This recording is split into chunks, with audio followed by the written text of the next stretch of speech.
Hello students, आज हम पढ़ेंगे lesson number 11 how I taught my grandmother to read. तो ये एक हार्ट वार्मिंग ट्रू स्टोरी है बाय सुधा मूर्ति। तो सुधा मूर्ति की आप सभी ने कोई ना कोई स्टोरी पढ़ी होगी ज़रूर से। एंड जब वो एक यंग गर्ल थी तो उसने अपनी ग्रैंड मदर को एजुकेशन का गिफ्ट दिया था। तो जो एल्डरली वुमेन होती है, like many girls in India, उनको कभी चांस नहीं मिलता स्कूल जाने के लिए, and but had the humility to ask her granddaughter to teach her how to read. तो उनमें से एक ग्रैंड मदर थी, तो उन्होंने अपने एक ग्रैंड डॉटर थी उनकी, जो उनको बोला कि उन्हें बताए कि कैसे पढ़ते हैं। तो इस स्टोरी के थ्रू ऑथर ये बताना चाह रही है कि हम कैसे ट्रूली इंडिपेंडेंट बन सकते हैं जब हम पढ़ना अपने आप से सीख जाते हैं। तो सुधा मूर्ति जो है वो खुद की स्टोरी बता रही है इसमें, और वो कह रही हैं कि जब वो एक गर्ल थी ऑफ अबाउट 12 इयर्स, तो एक विलेज में रहती थी नॉर्थ कर्नाटक की, और अपने ग्रैंड पेरेंट्स के साथ रहती थी। और उस वक्त क्या होता था कि त्रिवेणी एक पॉपुलर राइटर थे जो कि कन्नड़ लैंग्वेज में लिखा करते थे, एंड वो एक वंडरफुल राइटर थी। एंड उनका जो स्टाइल था वो बहुत इस तरह का था कि लोग बहुत इजीली उनका कोई भी लिखा हुआ आर्टिकल पढ़ पाते थे। उनकी एक नॉवल थी जिसका नाम था काशी यात्रा, और वहाँ पे वो तब एज अ सीरियल कन्नड़ में वीकली मैगजीन में आया करती थी।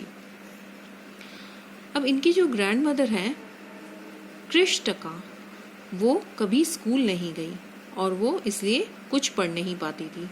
हर वेडनेसडे क्या होता था कि मैगजीन आया करती थी, एंड वो नेक्स्ट एपिसोड स्टोरी का सुधा मूर्ति, जहाँ हम इस पिक में देख सकते हैं, वो अपनी ग्रैंड मदर के लिए ये एपिसोड बुक में से पढ़ा करती थी।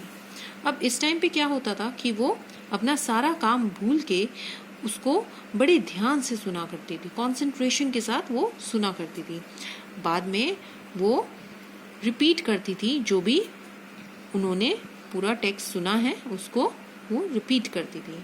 और उनकी जो ग्रैंड मदर थी वो ज़्यादातर इंटरेस्टेड रहती थी कि क्या हुआ है अगली स्टोरी में, एंड वो इंसिस्ट करती थी, वो इस चीज़ पे जोर देती थी कि वो उनके लिए सीरियल पढ़ दे।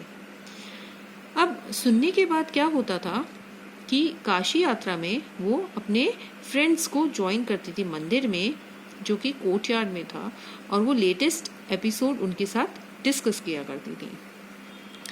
अब एक बार वो सुधा मूर्ति जो है वो एक नेबरिंग विलेज में गई एक हफ्ते के लिए, और जब वो वापस आई तो उन्होंने अपनी ग्रैंड मदर को आंसुओं में देखा, और वो उस वक्त सरप्राइज हो गई थी बिकॉज उन्होंने कभी भी उनको रोते हुए नहीं देखा था। इवन कोई डिफिकल्ट सिचुएशन आई हो तब भी वो कभी नहीं रोई। तो उन्होंने क्या पूछा, उनसे पूछा, अव्वा क्या सब कुछ सही है और क्या तुम ठीक हो, क्या आप ठीक हो? उन्होंने इस तरह से अपनी ग्रैंड मदर से पूछा। तो उन्होंने रिप्लाई किया कि जब मैं एक यंग गर्ल थी तो लोग कभी भी एजुकेशन को लड़कियों के लिए एसेंशियल नहीं समझते थे, तो मैं कभी स्कूल नहीं गई, और मैं बहुत जल्दी यंग एज में मेरी शादी हो गई थी और बच्चे हो गए, एंड मैं बिजी हो गई कुकिंग में and looking after my family. तो अब मुझे रिग्रेट होता है कि मैं स्कूल नहीं गई, मुझे पछतावा होता है। सो आई मेड श्योर, इसलिए मैंने ये सोचा कि मैंने ये पक्का किया कि मेरे बच्चे और ग्रैंड चिल्ड्रन अच्छे से पढ़ाई करेंगे। तो उस वक्त सुधा मूर्ति समझ नहीं पाई कि उनकी जो 62 ईयर ओल्ड ग्रैंड मदर हैं वो उनको क्या कह रही है, एक 12 साल की लड़की को क्या कह रही हैं, और जो उनके लाइफ की स्टोरी है वो आधी रात को वो क्यों बता रही हैं। बट वो जानती थी कि वो उनको प्यार करती हैं और पूरे दिल से। There had to be some reason कि वो उनको ये बातें क्यों बता रहे हैं। और वो खुश नज़र नहीं आ रही थी और उनकी आंखें आंसुओं से भरी हुई थी। तो उन्होंने सुधा मूर्ति ने उनके हाथ को लिया एंड कहा कि आप रो मत अव्वा, और मैं आपकी हेल्प कर सकती हूँ किसी भी तरह से। तो उन्होंने कहा कि हाँ, मुझे तुम्हारी हेल्प चाहिए। And you know when you were away, जब तुम दूर थी तो मैगजीन आई और मैंने उसको खोली और मैंने जो भी पिक्चर्स हैं जो उसके साथ थी, स्टोरी के साथ साथ थी, काशी यात्रा की, वो देखी। बट मैं कुछ समझ नहीं पाई जो भी वहाँ पे लिखा था। कई बार मैंने अपने हाथ मसले पेजेस पे, विशिंग कि वो कुछ समझ पाए जो भी लिखा था, बट मुझे पता था कि ये पॉसिबल नहीं है। और अगर मैं इतनी एजुकेटेड होती, I waited eagerly for you to return, तो मैंने तुम्हारे लौटने तक का इंतज़ार किया और तुम मुझे वो पढ़ के सुनाओ, इस चीज़ का मैंने वेट किया। एंड मैं किसी और को भी विलेज में बोल सकती थी ये काम करने को, बट मुझे इतनी मैं शर्मसार थी, एम्बेरस थी कि मैं ये नहीं कर पाई और मुझे बहुत हेल्पलेस फील हुआ। We are well off, but of what use is money when I can not be independent, कि हमारे पास पैसे की कोई कमी नहीं है, बट ऐसा पैसा किस काम का जब मैं खुद का काम खुद कर ही नहीं सकती।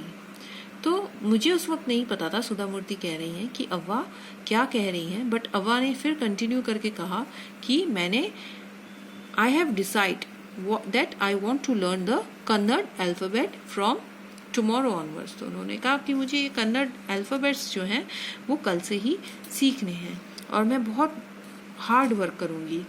Bye Saraswati Puja I should be able to read a novel on my own. तो उन्होंने कहा कि सरस्वती की पूजा करने से मैं नॉवल खुद की पढ़ पाऊँगी।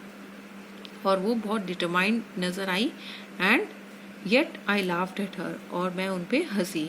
तो अव्वा को उन्होंने कहा कि अव्वा 62 ईयर्स की एज पे आप अल्फ़ाबेट पढ़ना चाहती हो और तुम्हारे आपके इस वक्त हेयर भी ग्रे हो गए हैं, आपके हाथों में झुर्रियाँ आ गई हैं और आप चश्मा भी पहनती हो और आप किचन में इतना काम करती हो। तो मैंने उनका मजाक उड़ाया, उनका चाइल्डिशली बचपने से। सो अव्वा जस्ट स्माइल करी और उन्होंने कहा कि अगर किसी भी पर्सन में डिटर्मिनेशन है तो वो किसी भी ऑब्स्टेकल को पार कर सकता है, कोई भी हर्डल उसके लिए इतना भारी नहीं पड़ेगा।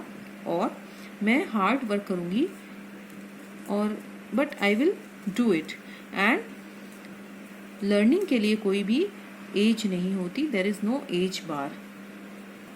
अगले ही दिन हमारी क्लासेस शुरू हुई और अव्वा एक बहुत वंडरफुल स्टूडेंट रही उस वक्त, और जो होमवर्क वो करती थी वो अमेजिंग था।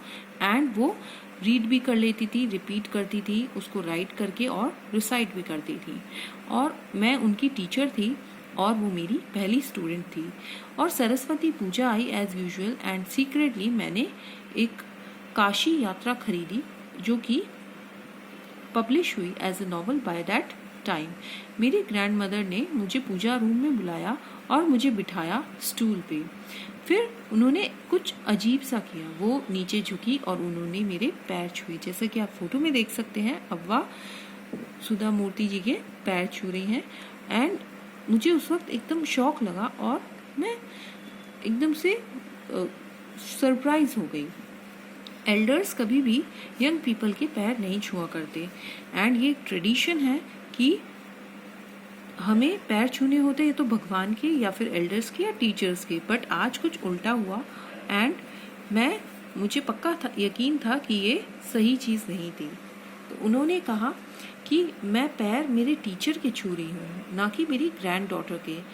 और मेरी टीचर ने मुझे इतना अच्छे से पढ़ाया है कि मैं अब नॉवल कॉन्फिडेंटली रीड कर सकती हूँ इतने कम समय में, और मैं अब इंडिपेंडेंट हूँ। और ये मेरी अब ड्यूटी बनती है कि मैं मेरी टीचर की रिस्पेक्ट करूँ। मैंने भी नमस्कार किया उनको रिटर्न में एंड उनके फीट छू के।